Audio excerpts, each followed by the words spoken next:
Celui qui n'arrive pas à baisser le regard dans la rue quand il voit des filles, ou quand une fille voit un garçon, dans le Coran, il va trouver le remède à ce péché. Celui qui n'arrive pas à être honnête, dans le Coran, il va trouver un remède. Celui qui n'arrive pas à faire la prière, s'il lit le Coran, il va trouver le remède à cette fainéantise, cette paresse. Quand il ira que les gens de l'enfer, ils diront que la première chose qui les a fait rentrer en enfer, c'est qu'ils n'ont pas fait la prière. Si tu lis ça et tu médites, tu vas te précipiter d'aller accomplir ta prière. Parce que tu auras peur de faire partie de ces gens-là. Etc., etc. Donc l'état d'esprit, il est capital. Prenons un exemple pour être pragmatique. Dans le Coran, vous savez, il y a combien de versets dans lesquels Allah il nous dit Allahu yuhibbu, Allah il aime, et ensuite il donne une caractéristique. Il y en a combien? Vous savez? Il y en a 16. Est-ce que vous savez, il y a combien de versets où Allah il dit Wallahu la yuhibbu, Allah il n'aime pas? Vous savez, il y en a combien? Il y en a 16 aussi. Regardez l'équilibre.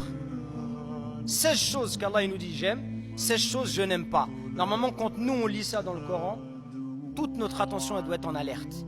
Allah il aime, est-ce que moi je fais partie de ces gens-là qu'Allah il aime? Allah il est patient, est-ce que je suis patient? Est-ce que je suis patient?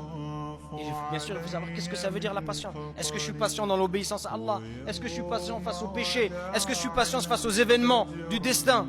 Et tu vas t'interroger, tu vas te regarder et tu vas te rendre compte, non, je suis pas patient. Dès que mes enfants ils me parlent, je les insulte. Dehors, je suis gentil avec tout le monde. Tout le monde dit ce frère, machallah, c'est une crème. Mais à la maison, mes enfants ils me parlent direct, ils prennent une gifle. Elle est où ta patience? Allah il a dit qu'il aime les patients. Ceux qui doivent profiter de ta patience, c'est pas normalement en premier lieu tes enfants, ta femme, tes parents, ou c'est les gens qui sont des étrangers? C'est d'abord tes enfants qui doivent profiter de ta patience. Et regardez comment souvent nous les papas, on patiente dehors et on patiente pas avec nos enfants. Laisse-moi, je suis fatigué.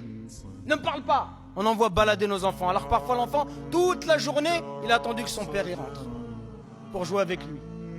Donc quand Allah il nous dit j'aime, ça doit attirer notre attention.